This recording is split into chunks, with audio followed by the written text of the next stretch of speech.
Hey everyone, George here with Wine Industry Network. Welcome to another edition of the Win Insider Series. As many of you know, we started doing these during COVID, and we took a little bit of break. But we we found out that we actually liked it. We missed it, and so we've been doing them on a pretty ongoing basis for the last few months. And today we're super excited. We've got Dr. Liz Thach, MW, Master of Wine, with us today. Hi, Liz. Hi, George. Great to see you again. Great to see you again too. And it's funny. I think we probably have done like 20 or so of these. Still just kind of getting started. And some of the people I know, some of the people I don't know, and it's fun even with the people that I already know. We've known each other for a while, but it's a chance for me to really like learn a little bit more about you, get to know a little bit more about your story. And yours was super interesting to me because as I started to go through and doing my research. You've done so much. And so today it's like, I'm just super curious to talk about your journey and hear some of your thoughts on some of the things that you've accomplished. So before we get going, I'm just kind of whip through some of a little bit of your story that I was able to pick up, and then we're gonna dive in on it. So you were born in California. You grew up in Idaho and New Mexico. Your father was a biologist, which I want to hear a little bit more about that. I imagine you spent a lot of time outside doing some fun exploring as a kid. You went to a small school, came back to California, small college, Notre Dame de Namur. It's pretty small. But then you went on to get your master's at Texas A&M, and then your PhD at Texas Tech University. So you went from a tiny school to not so tiny. So I want to definitely hear a little bit about that. After graduation, you were in, I think, more human resources for big companies, Fortune 500 companies. In 2000, in 2000, you wound up at Sonoma State. Imagine part of the wine business program. You were teaching some wine business classes. During that tenure, you wound up getting your Master of Wine while you were teaching, doing all that, and retired from SSU in 2023. You're still teaching online courses at Stanford Continuing Studies. You're president of the Wine Market Council. You're still doing some freelance writing. You're doing articles. You're doing some consulting.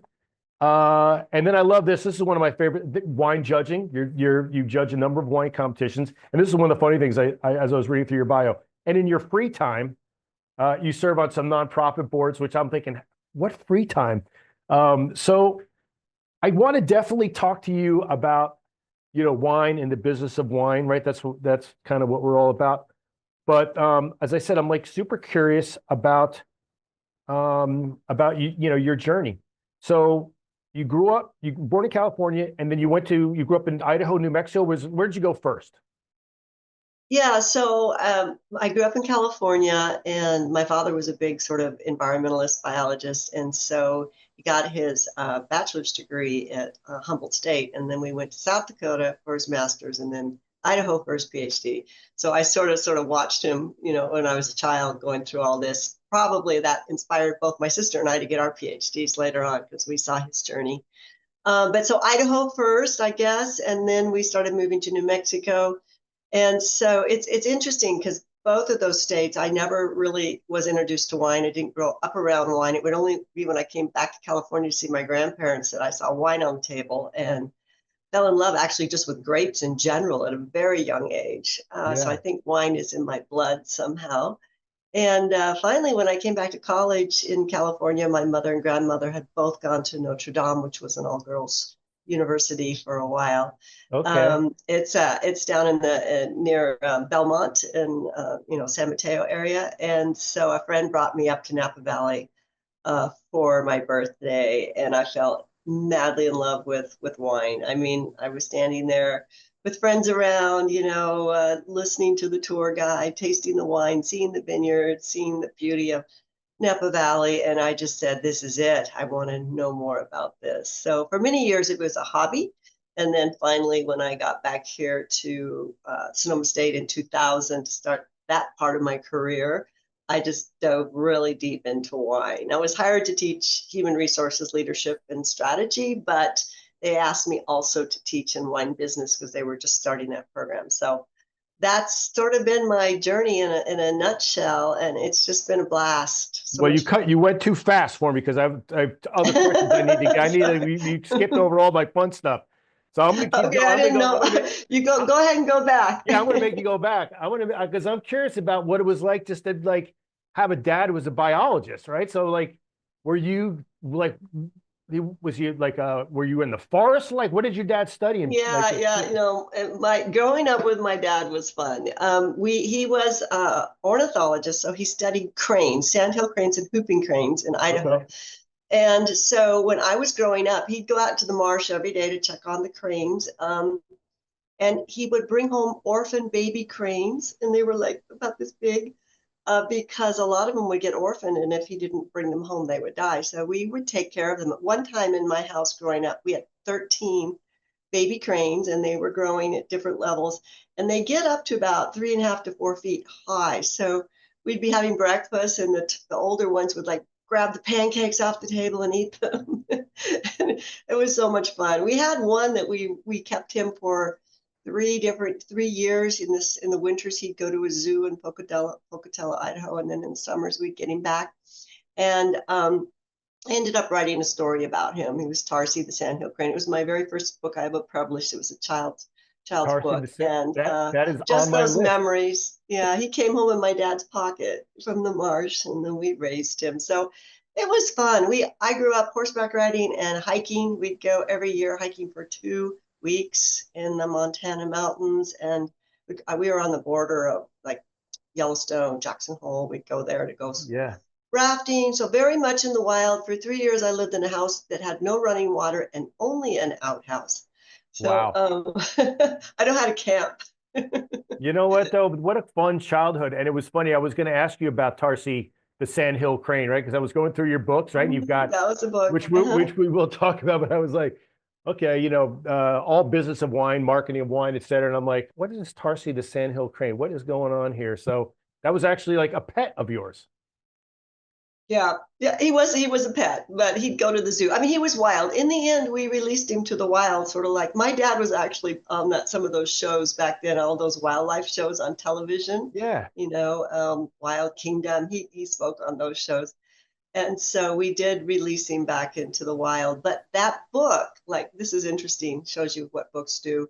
About 5 or 6 years ago, the director of the wine competition in Idaho, Eric, blanking on his last name though, had found my book, and he reached out to me and says, Liz, would you come and judge in the Idaho wine competition? I have your book. I think it's wonderful. You need to come back to Idaho and see what the wine industry is doing. When I was growing up in Idaho, I think there were only 2 wineries, and they were way over in Boise, far from me. Yeah. And now there's over 60 wineries in Idaho. So it was fun going back. No, there's a lot going on there. I know Moya, who's executive director there for the Idaho Moya, Wine yes, I met her. Association, and she's been there for a long time. And it's funny not to go into this right now because I do want to talk a bit about this, but a lot of those wineries are doing just fine. It's They interesting. are. I They was get amazed. They were packed in terms of DTC. I was there in the summer though, but they were packed. The tasting rooms were packed. People loved going to the wineries. They were very casual. Kids would come, families would come. It's really nice what's happening. And in certain states, the wine industry is just thriving right now. And it's good no, to see.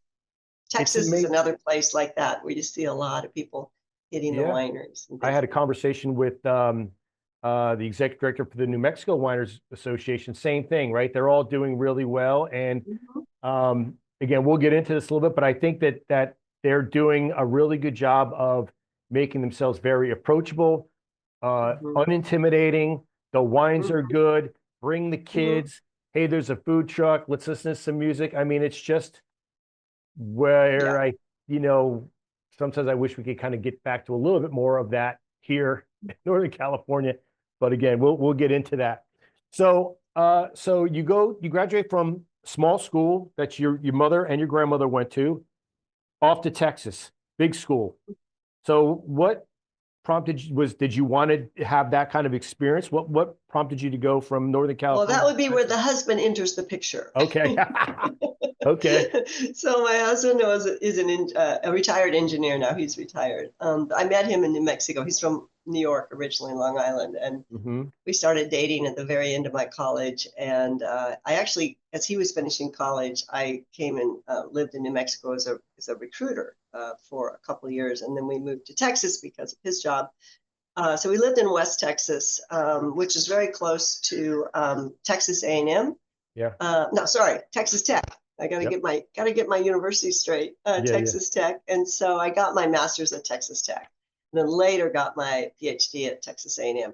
Yeah, there wasn't much for me to do at that point. We were living out in a little town called Brownfield, which was surrounded by cotton fields, and people thought I was strange because I worked. It was that kind of place, and it was a dry county, so no one drank alcohol. That was Yeah. another thing. I drank wine. That made me very strange. But in the town of Lubbock, there was a big winery called Llano Estacado. It's still there, still quite large.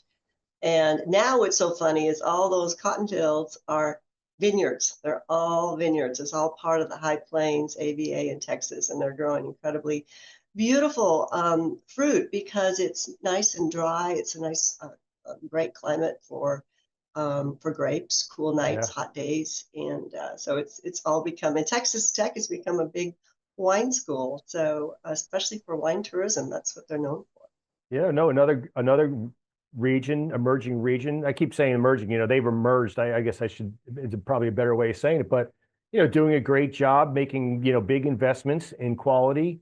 And, more importantly, they're bringing more consumers online, right, which is fantastic. And Mm-hmm. another, I think, good example of a non-stuffy, unintimidating experience Mm-hmm. that people can check out.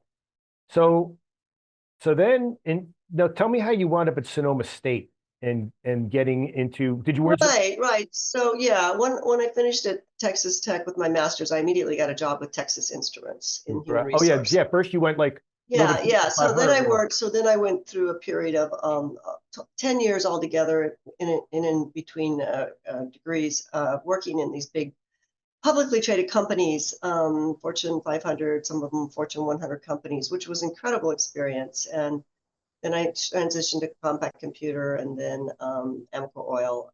And so traveled all over the world with those companies. They were wonderful. And of course, they pay well.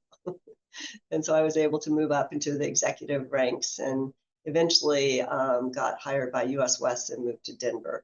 So I did all of that over a 10-year period, about 2 to 3 years in each job.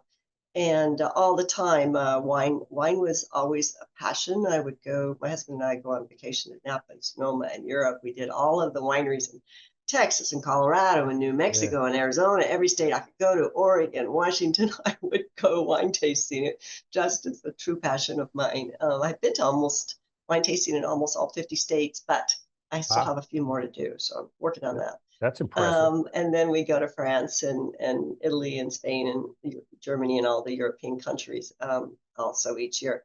So, and then I took a lot of wine tasting classes, believe it or not, in Houston, because we lived in Houston for almost 10 years. Houston's a great food scene, great wine scene. Yeah, So, wonderful, great wine stores like Specs, I was always spending a lot of time there. And so finally, then I had my PhD and I really wanted to teach. And believe it or not, it's not that easy to get a job teaching at a university. It's very competitive. And so finally, in the year 2000, they were at a point where they needed more people. So I left the corporate world and got the job at Sonoma State. But the problem with leaving Fortune 500 and moving into academia is salary. I took a 60% salary cut wow. to be a professor at Sonoma State. So it was a bit of a financial challenge, but it was worth it because I was at a point in my life where I wanted to give back, Yeah, and to teach and to mentor and to help people succeed in their careers. I have been happy in mine and I wanted to be in wine and Sonoma State offered me that. And so I got to grow with the program and my 23 years there were incredible. And I still am in contact with a lot of my students. In fact, it was yeah. my students who encouraged me to pursue the MW. Okay, well, I want to talk about that. So, but when you landed at Sonoma State, was the Wine Business Institute, was that just beginning, or did Yeah, you? I had started in 95. Okay, But they didn't have that many professors yet. So when I got there in 2000, they wanted me because I had a PhD and I'd worked in industry. They needed somebody to teach HR and management classes. But when they saw I had the wine background, that was an additional plus. So they immediately put me into the intro to wine business class, teaching undergrads in that. so a little funny story. So I got into, I think my first job in the wine industry was like 1994, somewhere around that time, 93, 94. And and I was working for a small winery that called Lake Sonoma Winery that was purchased by Gary Heck. You know Gary well. Yeah. And but I was very new to the industry. I felt like I needed to learn as much as I could. I had a business degree, but I didn't know much about wine. I just loved living here in Northern California in Healdsburg. And Sonoma State, I read in the Wine Spectator that Sonoma State was offering like a wine business class. And so I think it was 1995. I think it was the first wine business class. It was taught by a guy named Lefty Stern, who was with Brown Yeah. Forman. I have a little certificate somewhere around here. Um, but it was just one class. And the whole class was Lefty would bring in different people from within the industry. I remember Gene Arnold one time. Dan Duckhorn was a lecturer. Mike Benzinger was a lecturer. And what was really interesting by the end of the semester, um, you really got a sense that there was no one way of succeeding in the wine industry. It was like Dan Duckhorn. I remember he was, very regimented in terms of their approach. It was, very, think of like a textbook business model versus like Mike Benzinger was completely the opposite. They were just kind of winging it. Yeah. They had a feeling, and it was like, okay, but success stories on either end. It was a great experience for me. And I loved, when they, I think more, I guess, formalized the program and launched the Wine Business Institute.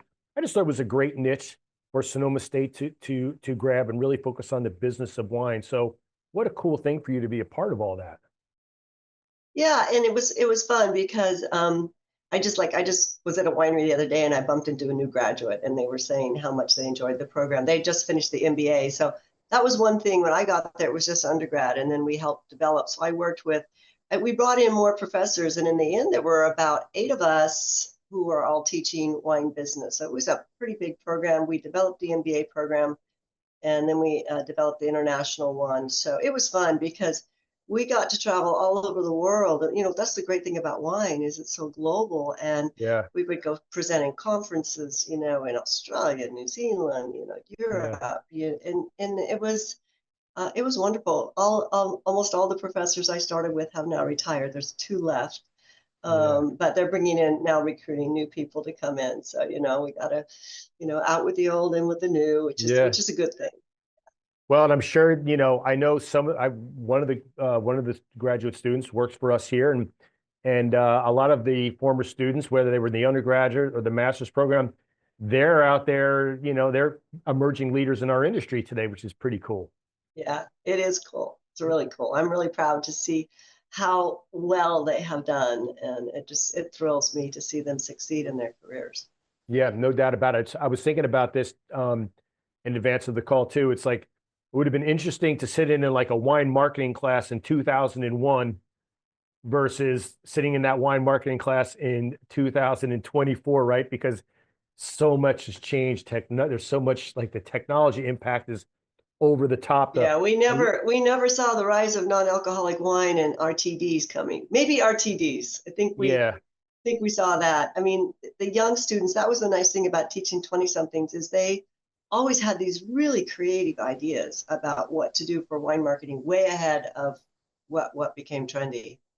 They were always wanting wine in cans way back then, and they wanted to add flavors, and you know that was something. And they wanted to do a lot more digital marketing, way yeah. back before it even became really super trendy. So they're always ahead of the time, and that's why I really enjoyed it because they kept things fresh and exciting. I think, younger people, I don't care what, category or what, industry you're looking at, but particularly with wine, they're unencumbered with this is the way we've always done it, right? Right. Hmm. They're not burdened with that, right? So they get to think about, hey, it'd be fun if you did that, right? So like, Yeah. and it's Hmm. and sort of it's interesting because one of the things I was going to bring up in a little bit, looking at some of the challenges we have right now, and we constantly are talking about the need for us to find better ways to connect with the younger consumer or the wine curious, et cetera. Um, and I was sitting in a meeting not too long ago. I went to a big association meeting, and again, it was another topic of discussion. There were a lot of executive directors from different regions, and I was looking around the room, and I'm 58 now, and I think I was like, if not the youngest, like one of the youngest people in the room, and everyone else was a lot older than me. And we're sitting here trying to figure out, sharing ideas on things we could be doing differently. And I just thought, like, why? How about we start with like getting some younger people in the room? How about we start with getting some 30-year-old industry professionals Yeah. as part of this conversation and hearing what they have to say, because it's just, it seems like such an obvious, observation, but we don't do enough of it, And so I think a lot of what we need as an industry, and again, we'll talk more about this, is starting to give a voice to some of the younger decision makers and breaking some of the rules. Breaking some of the rules, I think, is important as long as they're legal. Yeah, Yeah. fair enough. Mhm. Mhm. So I did want to ask you about your MW. How long did that, you got that in 2013, I think, if I'm Yeah, 11. So I started 2011. in 2006. So it basically took me 5 years to do it, which seems long, but that's actually short in the world of BMWs. Yeah, so I was excited. I was never planning on doing it. In fact, every year I'd have a lecture in my undergraduate class where I would talk about the difference between the MS and the MW, and I would talk about, the wine educators, the WSET, all the different certifications, so the students understood what they were. Yeah,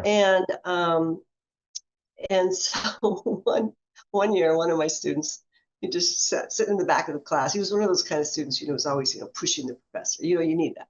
He's like, yeah, why don't you do it? And I'm like, do what? He goes, why don't you become an MW? And I'm like, because I'm a professor. I don't need to become an MW. He goes, but why yeah, don't you do it? You do wine judging. You could do it. You should do it. And so that's sort of what happened. And then I think right after that, a couple other people suggested it, and then finally Tim Hanna and Peter Marks approached me at my first book signing party in Napa because my first book had come out, and they said, Liz, you can write about wine. You should apply for the MW. So I always say, whenever the universe has three different people telling me the same thing three yeah, different times, I always pay attention to that. And so I thought, well, okay, I'll go ahead and apply. And I got in and ended up becoming the first woman to get an MW in California, and which surprised me, actually, on the West Coast. yeah, There just weren't many at that time. They were mainly all male. The first woman who actually got one in the U.S. is Mary, and she's from New York. yeah. Yeah, so Mary McCullough, and she was one of my mentors.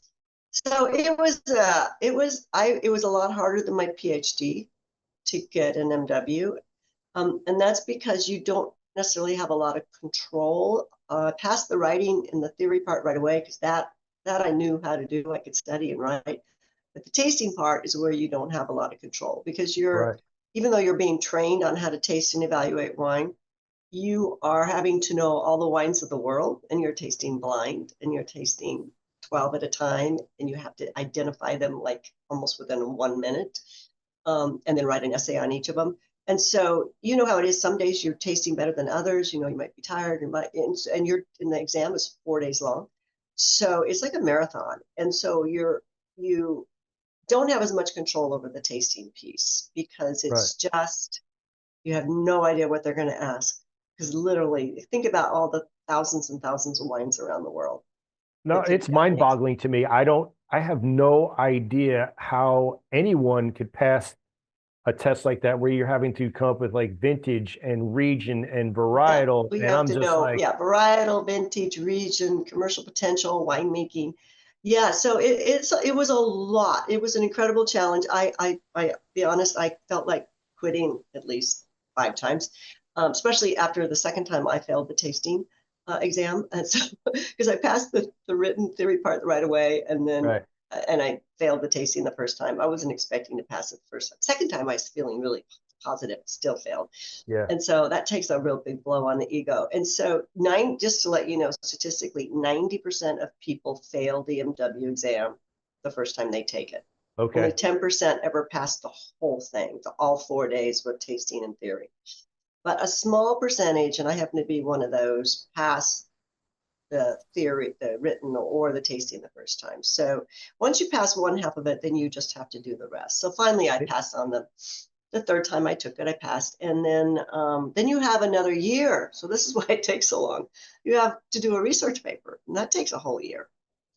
And What did you? so, Well, yeah, okay. and the I have first two to. years you're studying too. Those are the study years. So that's why it took me 5 years So to you're finally studying, finish. studying, studying. Then you pass the written. You fail the first taste, and then how long between the next tasting One test? year, they only offer the exam once a year. Once a So you got to year, wait a that's it. whole year, and then you had to wait a whole nother year, Yeah. right? And so you're are you tasting like every day? Like talk to me a little bit Oh about yeah. your. Oh yeah. When you're studying for the tasting, it's intense.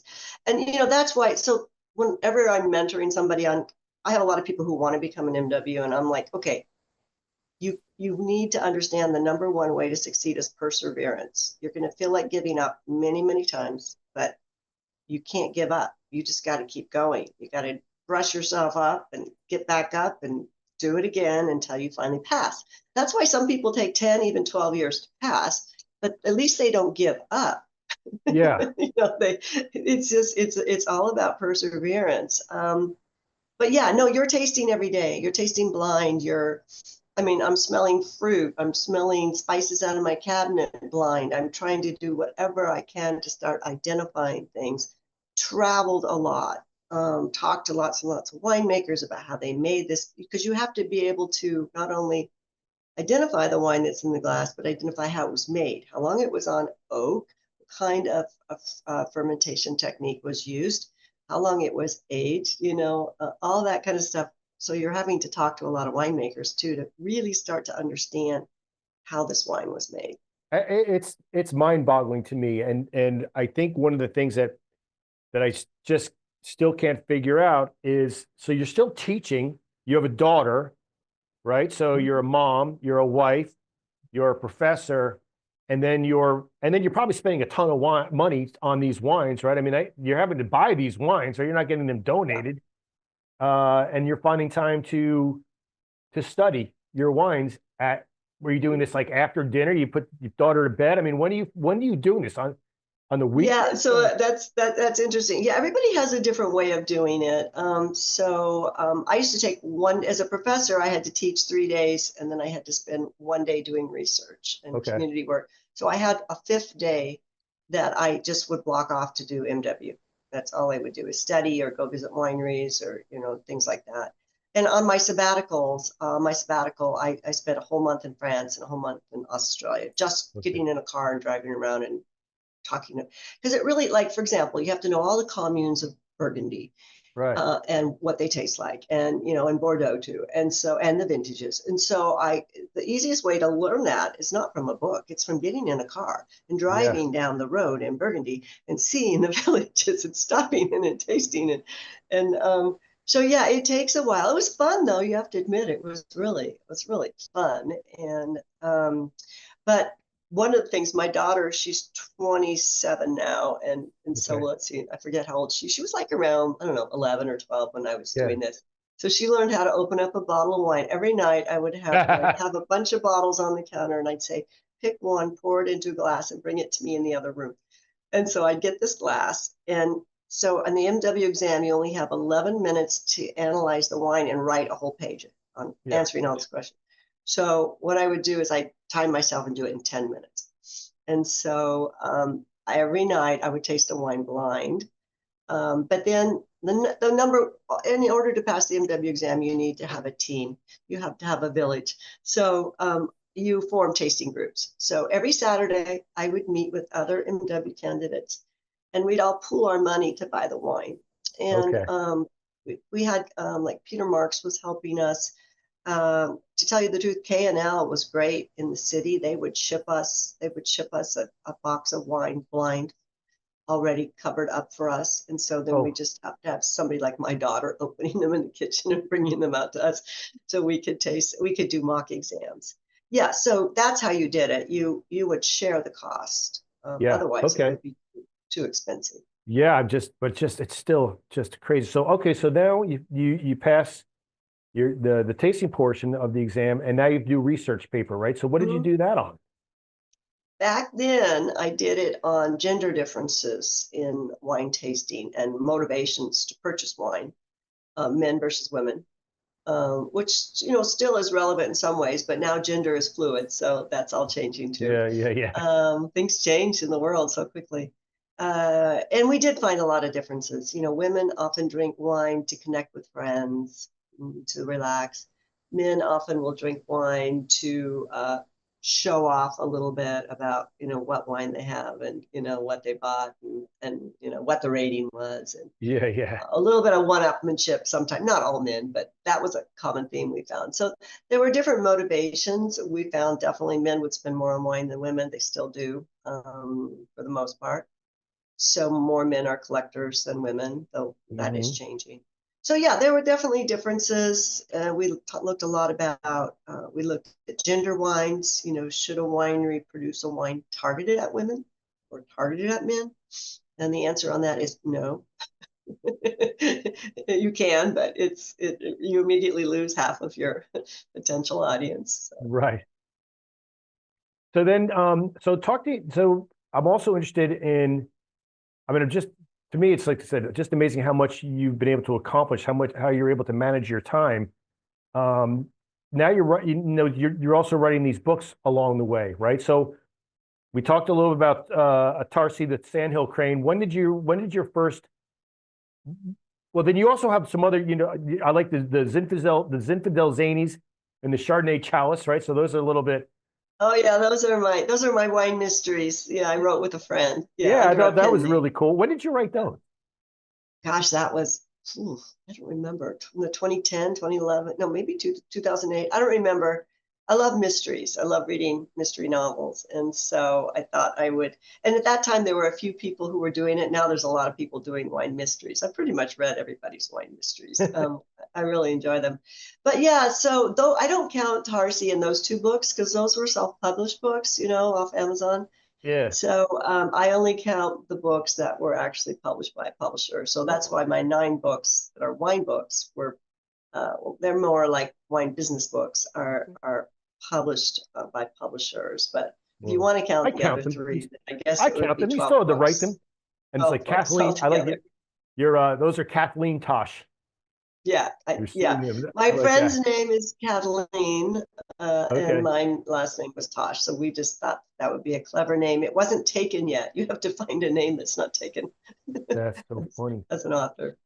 So the on the wine business books, um, Mhm. when did you start producing those? The first one came out in 2005, and Okay. that was Wine, a Global Business. And the main reason I wrote that again is because I was at Sonoma State teaching wine business. And when I got there, I said, I was real excited. I'm like, great, what textbooks am I supposed to use? And they're like, there aren't any. I'm like, what do you mean there aren't any textbooks? No, there aren't any textbooks on wine business. And they were right, there weren't. So I Yeah. used a lot of articles. I used Lou Perdue's books, the Wrath of Yeah. Grapes. I used the Wine Brats book. I mean, those are both paperbacks. And I Wine used breaths. Yeah. articles from, I don't know, when did you start? I'm trying to think if Wine Industry Network was publishing in 2000. We started in 2009, 10, Yeah, 9, but really didn't grab gear until 2010. But then our wine industry advisor sort of came along a little bit later, like 2012, 2013. We started yeah. promoting, So I you know, probably started using you at that time, but I was using Wine Business Monthly because they yeah, were publishing yeah. some of the Wine Spectator articles. So anything I could have the students have a URL and go out and find online, plus, those books. And then finally, after 3 years, I was just fed up because there was nothing that had the whole business of wine in it, because I not only needed to teach wine marketing, I needed to teach wine finance, wine accounting, wine Yeah. production, all that stuff, consumer behavior, so forth. And so that's when I decided to write that first book, and it's an edited book because I knew I didn't have at that time. I knew I didn't have the knowledge to write that on my own.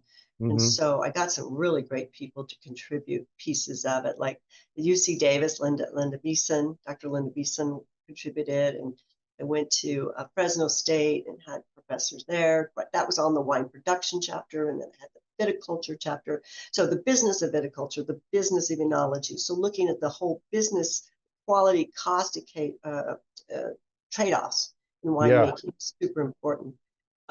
And so that book came out, and it first came out as sort of a smaller book, it's small print, because I was trying to keep the cost really low. I begged my publisher, maybe keep it cheap so my students could afford it. Well, Yeah. then it didn't work, and so we republished it a couple of years later. I think it came out in the second edition in 2008, and we expanded it a lot, and it became a Okay. big book, and the price went up. So that was the first one. And then I started working on, I'm sure you know Paul Wagner. He approached me and asked Yep. me to co-author the wine marketing book with him. And I said, well, I'd like to bring in my colleague, Janine Olson, because she's a wine marketing professor. And so the three of us wrote the first one. That one is just finished. It's on its third, and we're looking at doing a fourth edition. Wow. And that one is sold all over the world, used in many universities. So is the other one too, published in different languages, so both of those books got picked up in different languages and published. And then later, like I just did luxury wine marketing with Peter, that came Yep. out, Peter Young, that came out in 2019, I think. And then I just sort of said, okay, I wanted to transition into writing like Forbes and things like that, Yeah. more with Wine Spectator Decanter. And so I'm doing that now, and I'm putting a hiatus on writing. So every book took 2 to 3 years to write, even the second and third editions, because they were just as much work to go back and update those. Every single Are, thing has to be updated. So that's a lot of work to put into a book. I did one on wine tourism. I did one on the call of the vine. So there's it's just a lot of work to publish a book. And so I thought I'm going to start just writing business articles. It's fun. I love to write, obviously, you can tell. yeah. But Yeah. I didn't want to have the stress of a whole book on me, at least for a while. I might write another one like down the road, but right now I'm going to take a break on that. Are you just like super disciplined with like your time management? Like how do you do that? I was like, I'm just so curious as like as a business owner, as an entrepreneur, I've got a lot of different things going on and I just never feel like I have enough time. And I think part of it might just be because I'm not as disciplined and all the time like I should be. Are you like a really disciplined person when it comes to managing your Well, day? yeah, to write, like I said, I used to have a writing day. I would literally plop myself. I had a writing room and a writing chair. Okay. I would just lock myself in the room. I wouldn't let myself check emails, because if you start checking emails first thing, then you just go down these rabbit holes. Yeah. It was just like, in fact, even when I'm writing, I just published an article in Forbes yesterday. I just like only do that, and then do the other stuff. And everybody has different, energy cycles. So I write best in the morning. So I write in the morning, and then in the afternoon I'll do other stuff. Yeah. Um, so yeah, I block it out on my calendar, just like this is my time to write. The other thing I Cool. started doing during COVID that's helped me a lot is I am now doing meditation for 10 Okay. minutes in the morning and 10 minutes in the evening. And it just calms you down. It's amazing what happens. It's like you get calmed down, and then all of a sudden thoughts come up that I do transcendental meditation, so it's okay to have thoughts come up. They say that's natural. And they're creative thoughts. They're things you had never thought of, or they're Yeah. things you've totally forgot about. And so it's once you calm the mind and the nervous system, it really helps you with your productivity and as well as health. So you're not getting out of bed and looking at your phone first thing, right? You're just No, yeah. mm-mm. Now, in fact, I oftentimes will try to read, an inspirational book or a passage in something. And I have to have coffee first thing in the morning, though. Yeah, Even before yeah. I talk to anybody. It's like, don't talk to me. I'll have a cup of coffee. And my cup of coffee, I read my inspirational thing, and then I meditate, and then I go do whatever it is I need to do. That So it just get it your head right. helps. You have to be, I guess if you call that discipline. I mean, there's some mornings when I just like if I can't get out of an 8 a.m. meeting with Europe, Zoom meeting with Right. Europe, I have no choice. So I would have to say I'm not religious every single day of the week Yeah. doing it that way. But Not, nobody is, but I mean, I think just having that kind of a routine, I believe very much in trying to find, work on getting better and bettering yourself. And a lot of what I read and listen to is exactly kind of what you've just sort of described is getting, setting yourself up for you're in the right headspace to take on the day and giving yourself a little bit of that time in the morning. Are you a big goal? self-care, a Are little you a bit of big, self-care. are you a Yeah. big goal setter for yourself? Are you, Yeah. Mhm. yeah, I do. I set goals. Yeah. So this, I like usually right on January 1st, yeah. I'll sit down and I'll literally write down my goals for the year. I did that on this January 1st after I recovered from maybe drinking a little too much champagne the night before. Did That's it in the okay. afternoon. You got to celebrate. You got to reward yourself, Yeah. right? Uh-huh. Right. That's Mhm. so funny. All right, this is that super interesting to me, but I want to get back to a little bit of your journey. So, uh, you finished at Sonoma State, you retired from Sonoma State, and obviously you're doing some writing, et cetera, and a lot of it. But then you're president of the Wine Market Council. So I'm not sure how many people are familiar with Wine Market Council. So talk a little bit about the Wine Market Council for a second. Yeah, happily. So, yeah, Wine Market Council was started in 1996. It's a nonprofit focused on doing research on the U.S. wine consumer. So, the reason I love Wine Market Council is as a professor, Sonoma State was a member, we would have access to all of their studies. So they do 3 to 4 studies. Now we do 3 to 4 studies a year on the US wine consumer. And so you're always getting this cutting edge data on what the consumer wants. What are the trends, attitudes, purchasing habits? And it tells you opportunities that you can go after. So this was super helpful, not only in teaching my students, but helpful in my research and writing papers. So when I got approached, I retired in May from Sonoma State, May of Yeah. 23. And then in August, Dale Straighten, the past president, contacted me and said, Liz, we're recruiting for this position. He goes, I'm retiring from it. Would you like to apply? And my first instinct was, no, I'm retired. I'm not doing that. That was my first Yeah, instinct. yeah, And then he said, well, wait a minute. He goes, it's not, it's a part-time job. So it's not full-time. Um, and he goes, this is just stuff you've been doing research in wine for 23 years. This would be not that difficult for you. And you don't have to do the research because it's outsourced. And right. you have a research director, Christian Miller, who's amazing. And Yeah. so it's not that hard. And it's virtual. So anyway, I spent about a week thinking about it. I said, Dale, let me think about it. And I talked to my husband. He's like, Liz, you're supposed to be retired. And I said, yeah, I know, but this is a chance to give back and support the industry and do something I love, and so finally I decided that I would do it. So I started in August. I interviewed and then started. And then the first month, though, I was like, oh my gosh, what did I do? Because there's so much to learn in a new job. It's like trying Yeah. to understand. I have to do all the finance and budgeting, and it's like running a small business. Understanding nonprofit law. So nonprofits are very different from for-profit companies. I know a lot about for-profit. I didn't know a lot about nonprofit. So learning all that's been intriguing, but I love to learn. I love a challenge. And so after the first month, I started to understand trying to understand all the studies that have been done in the past. We have a huge database of over 25 years of studies on Yeah. US wine consumers. It's huge. It's probably the largest.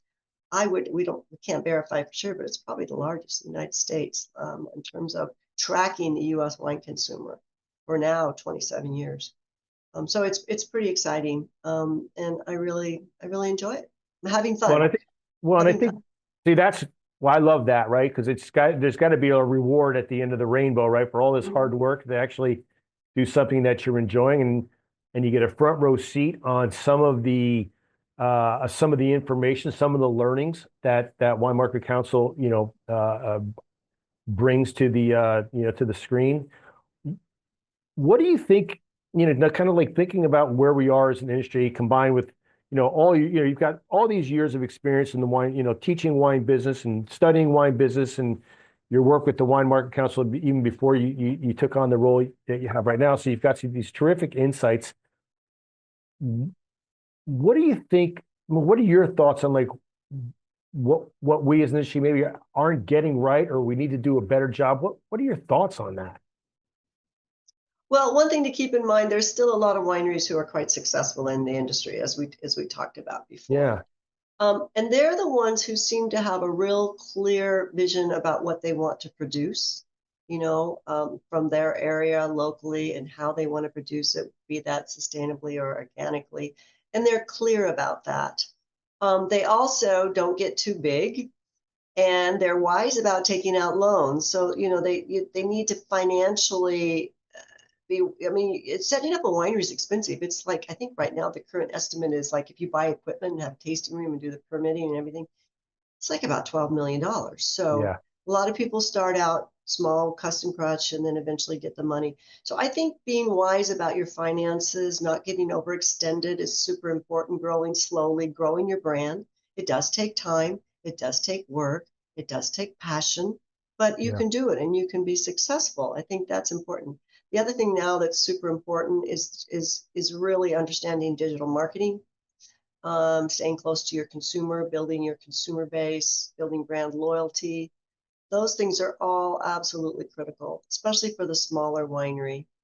But then when you get into the medium to, very large wineries, they're in a whole different game. yeah, And so, because they're focused on volume. And right now that space is more challenging, but there are opportunities. I mean, we just looked at all the data from at least the three-tier system with Nelson. They track about 55% of the market. So it's not the total market, but it gives you, it's mainly the scan data coming out of grocery stores and wine shops. And, wine is down in volume and in value. Last year it was just down in volume, not value, but now it's down in volume and value too, at least in those channels. And so it is more challenging, but the opportunities, we just saw this, I just published in Forbes on this today. The two major growth areas are wine RTDs that grew at 29% last year. And this is wow, ready to drink wine, usually wine cocktails in a can or something like that. And the other one is non-alcoholic wines that grew at 27%. yeah, So there are some brands in the low alcohol category that are doing well, but not all of them. yeah, So the ones that are doing better are the ones that are including the calories and the carbs on the label, and also talking about additives, mainly no additives or yeah, very yeah, few additives or zero sugar added. And those things right now are really resonating with consumers. So I say, hey, there's opportunities. And everybody I talked to said, I always say, consider adding a no or low alcohol option to your portfolio. Just add one. Just yeah, add one. And if you have a tasting room, make a wine cocktail out of one of your entry level, less expensive wines. Why not? Why not get on trend with what the consumer wants? Now, that doesn't mean you don't have your old guard, loyal consumers who still want to buy the 100+ bottles of Napa Cab for their cellar.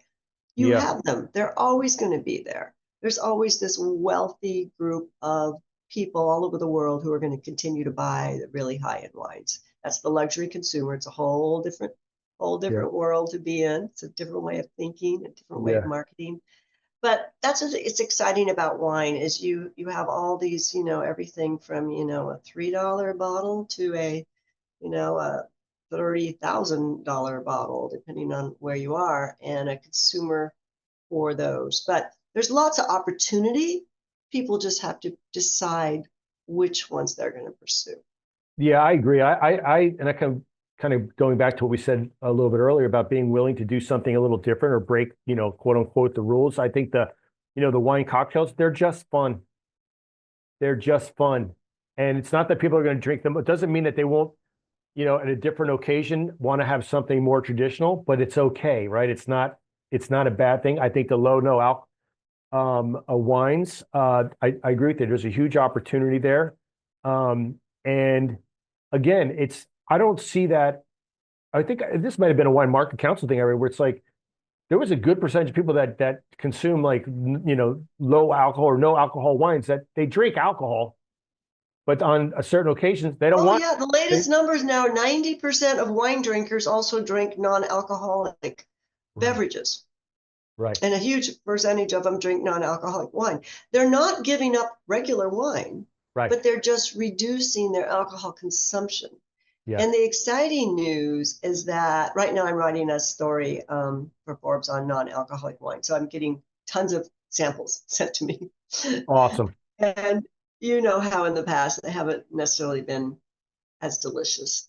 Yeah, But I'm finding some that are amazing. I'm like, whoa, I would totally, and I gave one to a friend who can remember the other night. He's like, I would drink this. He goes, I wouldn't even know I wasn't drinking a non-alcoholic wine. This is absolutely delicious. Now, it was a sparkling rosé, which are easier to produce, just like beer. The reason beer is so successful and non-alcoholic is because of the bubbles. So same with wine. The non-alcoholic sparklings have a tendency to taste really good, yeah, um, depending on how they're made. The technology is getting better, yep, so I think it's because you're still using wine grapes. You don't need to pull out your vineyards. You can exactly. use those grapes to make non-alcoholic wine, and it doesn't have to be cheap wine either. You Right. can charge the exact same amount for your non-alcoholic as you're charging for your regular wine. So it's to me it's an opportunity. I do understand why some people don't want to do it, but I think right now, while this trend is lasting, and I do think it's a trend, I actually think that right now it's trendy to be sober or not to drink alcohol or blah, blah, blah. I do think right now it's really cool, but I Yeah, think that's going to pass in 5 to 7 years, or I don't know how long it will take to pass, but yeah. I think it will. So, and then unfortunately, you will have a bunch of non-alcoholic wines on the shelves that may not be selling at that time, but that's down the road. Right now, they're selling, really selling. They're selling, and necessity being the mother of invention, right? So the technology has gotten better. The wines are tasting better. A lot better. Well, we're working with, Rack and Riddle and Solas and Bev Zero and the work that those companies are doing to come up with the good quality non-alcoholic wines. And I agree with you. It's like we're still having to grow those grapes. We're still running it through the production facility. I mean, Mhm. it's a good thing. Nobody's losing their job. You're not pulling out your vineyards. You're Yeah. still, it's a way to keep things going and meet the needs of the consumer. And the other thing is, it's not just younger consumers who want non-alcoholic. We're now seeing a lot of our baby boomers seeking out those options. So Yeah. they might have 2 glasses of wine a night. Instead, one will be non-alc and the other will be regular. That's sort of Yeah. what's happening. That's why we're seeing the volume declines, but we're Yeah. not seeing necessarily the revenue declines as much because of this. So yeah, it's an interesting time. And George, at your Win Expo, where you invited me to speak on that panel on non-alcoholic, I was so impressed at the people on the panel. And they were like at Rack and Riddle and Wine Hooligans and making these new wines and talking about the new technologies like Solos technology, which Yep. really brings the aromatics into a wine. And what surprised me about that session, George, is we ran out of seats. There Yeah. was standing room only, and it was filled with winemakers wanting to learn. I think we had over 200 people in the session, and there were only seats for like 150. So yeah, it was. There's a lot of interest in it, I think. No, absolutely. It was by far our most popular session, and not surprisingly, we kind of we knew it was going to be popular. We didn't know it was going to be as popular, and I mean, I think Yeah, we you ran would have out. had more seats in the room if you Yeah, had gone. we ran out of samples. We didn't even have enough for everybody to taste, or we had to give them very Yeah, small taste. But I know it was it was great conversation. We appreciate you being a part of that and being that a was part of fun. a number of things that we do. We're gonna wrap this up pretty quick, but I do want to ask you a little bit about your wine judging. Is that something that, because I see you with, I'm involved with some wine competitions, so I see at a few of the wine competitions I'm a part of, and is that something it seems like something you really enjoy? I do. And I admit I used to do a lot more wine competitions than I do now. I think I've counted, I have like over 40 I've done around the world, different wine Wow. competitions. Anyway, so what I have to do now, it just depends on my schedule. So I'm now living part of the year down in the Palm Springs area. So I am flying back up for one of the wine competitions this spring. A lot of them are in the spring though, so that sort of means I can't attend.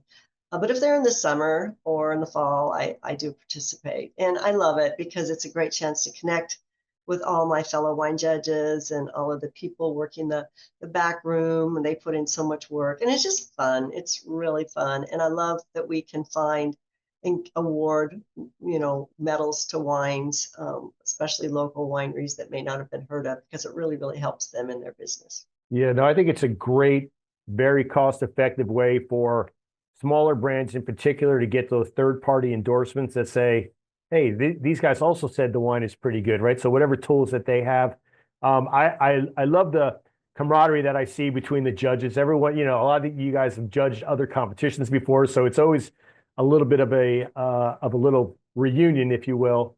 But I think those wine competitions still, they've been around for a long time. I think they still are an important part of what we do, and is a great way to your point, shine some light on producers, large or small, that are doing a good job.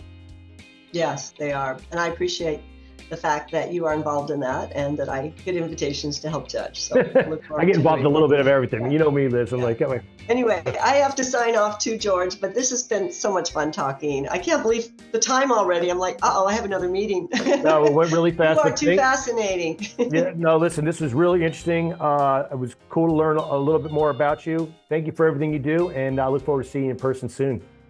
Thank you. Same here. Take care. Liz.